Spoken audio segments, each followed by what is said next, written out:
Good morning and welcome back to the Adventures of Anthea. So the accessory that every bicycle should have, but very few people know about. Let me just set the scenario here. You've gone out for a bike ride, you know, and you stop for a picnic, a break, or to take in the view.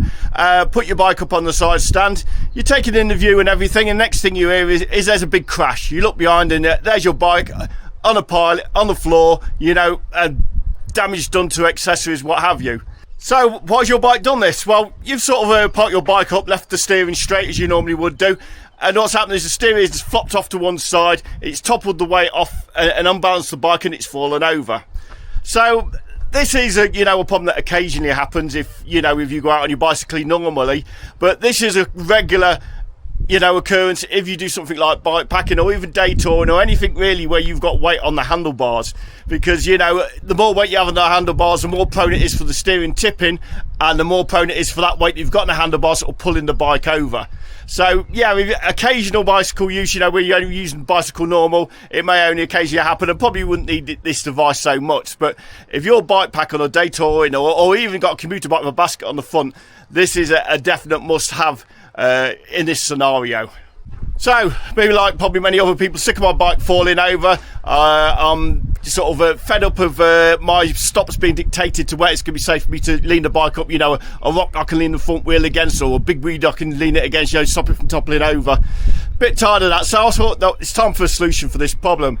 So I had a look online. There was normal sort of DIY jobs, use a bungee around it and things like that, and straps, which kind of okay, a bit makeshift, and not infallible. You can still end up with it toppling over and slipping. So then I thought, well, there must be something better than that. And I looked a bit deeper in, and there was something called a steer stopper. I'll try and get some images up here somewhere of what it is. And that looks a bit better and a bit of a better idea. So I'll quickly just move over to the bike.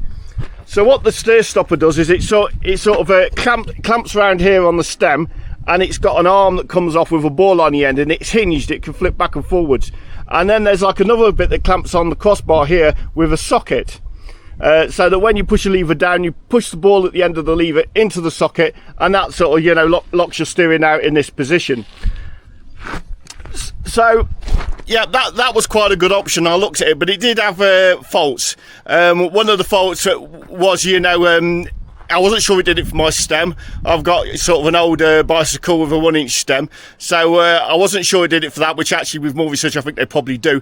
But another problem was, if you look here, it looked like it was going to interfere with this cable here, clamping on the top here. It wasn't going to work out right, which would mean relocating this cable somewhere underneath or something like that, and made it a bit of a hassle. Then also, even though the system was very simple, I like simple, less to go wrong. It did look a bit big and chunky, how should I put it, a bit agricultural, in appearance. And then the final nail in the coffin for it, I looked at the price and it was like $150, so it would have to been ordered from America, and I thought $150 is a bit more expensive. I thought it's the sort of thing I'd expect to spend €25 on AliExpress if they made one. So that sort of ended the search there, and I looked a bit further. So anyway, after a few hours of digging deep on the internet, and I really had to dig deep, I actually found another solution. A lot of the problem was, the solution was in Dutch, and that's why I didn't find it. And of course, the Dutch have a solution for this problem. And when you stop and think about it, yeah, of course they do. It's pretty obvious. They use bicycles for everything, particularly transport, so they often have a lot of weight on the handlebars, and it's obviously a problem that they've probably solved a long time ago. And they make a whole selection of these steering locks to lock off your steering momentarily with in seconds, and then release quickly as well. So I thought, well, that's great, we could have a look at those. Now unfortunately it's not a one size fits all. There's lots of different options. There's not one specific to my bike, or a lot of them aren't specific to bikes, so you sort of left the limited measurements they give you there, trying to get his measurements, trying to measure the head of your bike, your steering width, all that sort of thing, just to make the best sort of educated guess you can and ordering one. So I've ordered a set. I'll take you over and see what we've got. I've got to say now, I've already got my doubts it's going to work, this particular one, but anyway, we'll have a go. Okay, so this is it. There's a lot of components here. I'm not sure if it's sort of components to fit different scenarios or whether that's all meant to go in there. But this is the sort of thing that you've got. And you twist and lock it when it's in position. That just locks the steering off, and obviously your stem goes in the middle of there. Now it's also looking like these are, you actually repairing all the headset, replacing all the headset completely. It looks like these need to be clamped down in from the top, this in from the bottom. I'm not sure if they're going to fit. There's also another one here as well, and I don't really know what that is either. So there's a whole selection of different bits and pieces there, and there's no instructions, so there's nothing really to tell you which order it's meant to go in. So I think the only solution really there is, and I do have my doubts it's going to fit, but is to have the bike apart and see if we could sort of see if it all becomes clear once we get putting it together. So I think we're going to do, we'll get the bike up on the rack. This time I'm not going to do what I did last time with the forks. I'm going to measure up here to here to sort of get my steering and mark across here the angle as well, because I know from past experience when I fit the forks, if I loosen this off and drop this down, I can tip the steering forwards and I don't have to start removing brake levers and cables and everything, which can be a real drag as well, and actually get this out of here to work on here. So yeah, I'm going to measure all this up first, I think, mark it on here and get the steering column out, and then we'll start having a look to see, you know, if this is actually going to fit.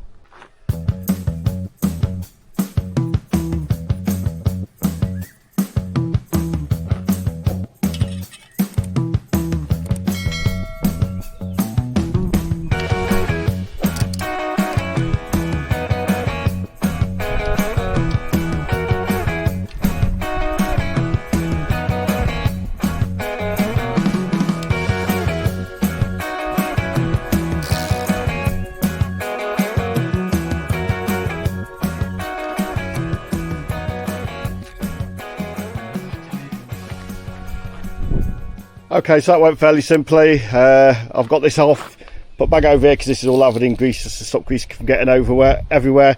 Of course, the steering is still flopping around all over the place and not assisting me. So, but I have managed to get the steering brace that came with the actual workshop stand. I managed to get that on the fork here, so that should stop the movement a bit. And I've also put a block under the wheel, so obviously if I loosen this nut here, I ain't got the situation where the whole thing's just dropping out the bottom there. Okay, so I'm going to loose off the head nut here, the locking nut. Gently take this off.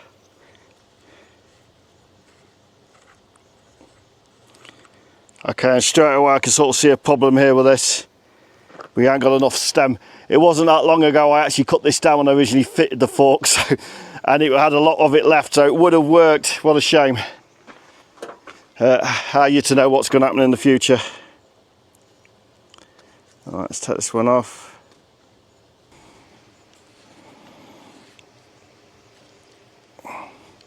Okay, before I do it any further, I'm going to get something under the back wheel as well, because it looks like it's wanting to tip back this way. Okay, that's the rear end supported. So let's have this off. Location washer there with a key that goes in the slot in the back. Okay, and there it is. So I've got this selector bit here. It's got the little sort of key here which goes in the slot on the back. But yeah, that's huge. Completely wrong. Yeah, that just isn't going to work. So yeah, it looks like we're back to the drawing board. Bit of a waste of time. I don't know if I'm going to be able to send this back. That was really my mistake, not theirs. You know, they supplied me what I asked for. And I don't think there's any real way around it with this being completely, you know, out of larger. So that was a complete and utter fail there. It wasn't right in any way, shape or form. There was just no way I could even sort of Frankenstein something together to make it work. Yeah, dimensions completely out, so I think it's back to the drawing board with that. This company in Holland does do several different types. I think I'll get in touch with them. I took the opportunity while it was all apart to take some measurements and preciseness with the calipers, you know, of different widths and lengths. So at least I can send them some photos and hopefully they'll have a kit, you know, that will fit it. So I'll bring it back in. It's probably going to be a few weeks, but it'll only be a few seconds for you guys. And then we'll carry on with this job. Good morning and welcome back. It's about a week since we last tried to fit the last kit, and I ordered a new one from Shimano. This is it here. I'm not going to say too much about it. It's considerably narrow and it looks like the dimensions are going to fit, and I've made a separate video of the exact dimensions of this so people can make a more informed decision when purchasing it, because the information is very thin in the ground and there are still absolutely zero fitting instructions. There's like how to use it when it's fitted, but no fitting instructions whatsoever. Okay, so I'm just going to spin you around. I'm not going to put you through the disassembly process all over again. I've disassembled it, and as you can probably see, I've actually taken the forks out completely. Now, unlike the last kit, this new kit, you don't have to replace the bottom here. It's just a replacement for the top. I'll just sort of offer that up. So that'll sort of, yep, go like that. So we've got to remove this, which means pushing out, tapping that out, probably with a hammer and chisel, tap that out so we can actually fit this new sort of insert in, which is going to form basically the bearing housing. Okay, so I'm going to try and get a little bit of tape around the steering here just to protect it from any marks from the chisel and that. I'm just going to sort of tape it around here, a couple of layers, probably about 2 or 3 of them.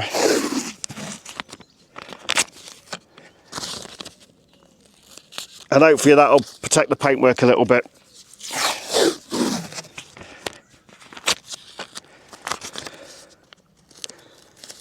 Okay, I don't know how easy or hard this is going to come out. I mean, it's probably been in there for a couple of decades at least. So yeah, I'll get hammer and chisel and see if we can tap that out and hopefully not have to go to more extreme means. Okay, so I've got hammer and chisel. Let's give it a couple of sharp taps and hopefully it's not going to be in too tight.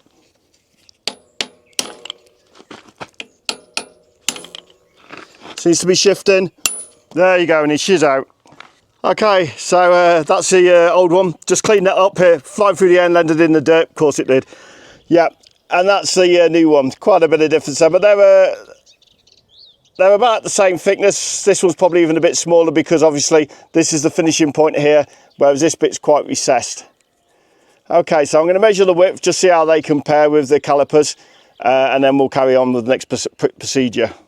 Okay, so I've just checked that out. The original one's a little that's under 30mm, and the new one's sort of a that's over 30mm. So this one's going to be a bit of a tighter fit, which is probably not going to be a bad thing.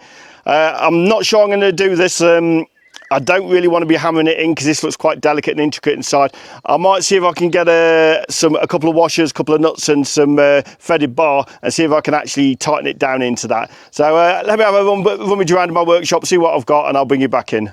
Okay, so this is what I've come up with. I've got a bit of threaded bar, a nut, a wide washer. I've got a socket, and then I'm going to put this washer on top. So, okay, let's quickly slide this in from below here. Up for the stem. This washer's just about enough to cover that lower sort of bearing housing there. Then what I'm going to do, I'm going to take my new part here, which has been lightly greased. As far as I can tell, you just do a little close up there. This little pin here needs to be in the back with a crossbar. And near the red dot, but the pin wants to be centered on the crossbar. So I've got that on there. I've got a 1-inch socket. Yeah, I know you don't, not in most people's toolboxes. I've got lorries and light plant that I have to work on, so obviously I need 1-inch sockets. But I know a lot of people won't have that. But anyway, the 3/4 inch doesn't go over, and that sits into there. Then I'm going to put another washer on, and then I'm going to put the nut on, and hopefully when I tighten this nut down onto all this, once I've got it all lined up in a minute, it'll press this down into the steering neck. Just going to lightly tighten that up for now, make sure everything's all lined up, and then we'll start tightening it up. Okay, and I think it's probably going to take a few goes here. I don't really want to go in straight, but I've got a span on the bottom, and I'm tightening up with the socket on the top. Try and press it down into there. Yeah, and it's not exactly going in straight. Okay, so unfortunately that's turned out to be a fail again. I'll just swing you around. The actual bar wasn't strong enough to push it through, so I actually had to use a socket and a hammer. And I was careful, but it's chipped off one of these tiny little bits of plastic here, the same as that on that side, which just goes along that rim. Just caught that and chipped it off and broke it. I think what I'm going to do though is I'm going to assemble it all in as much as I can and put it back together to see if it will actually fit dimensionally wise, and then I'm afraid unfortunately I'm going to have to buy another one and be a hell of a lot more careful, and hopefully when I take this one out it's probably widen the pipe a little bit and make it a little bit easier to put the new replacement one in. So let's put it all back together, see if it all fits, and I'll bring you back in.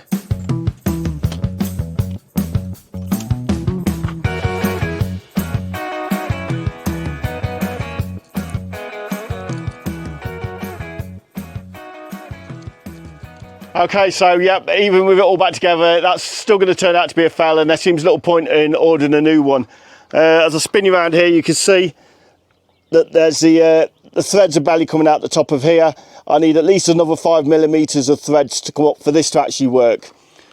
So no, absolutely no point in ordering that, and I'll revise what I originally said, and you need at least 28mm of threads poking up higher from the top of the steering tube. So I'm talking not the bearings, but from the top of the steering tube here to the top of the threads on the shaft of your steering needs to be 28mm for this kit to work. Anything less, and yeah, you're not going to be able to screw any top and nut onto the top there. Also worthy of note, quite tough to get into there. I broke it getting it into the into the actual shaft. So that's quite tough. You're going to be super careful, and I was super careful, but still caught it. It's quite flimsy, the plastic around it. So yeah, that broke as well. So not an easy thing to do, which is probably why they don't offer up any instructions on how to do it. So if nothing else, it's managed to put together a video for you guys out there who were thinking of using this kit, this Shimano kit, to see what's needed. It's not been a success for me, but it may be for you. All you need is a bit more threads left on your actual steering shaft. Yeah, and hopefully this video will be some use to you guys out there. So I think all that remains is thank you for watching. Please hit that like and subscribe button, and I'll see you next time.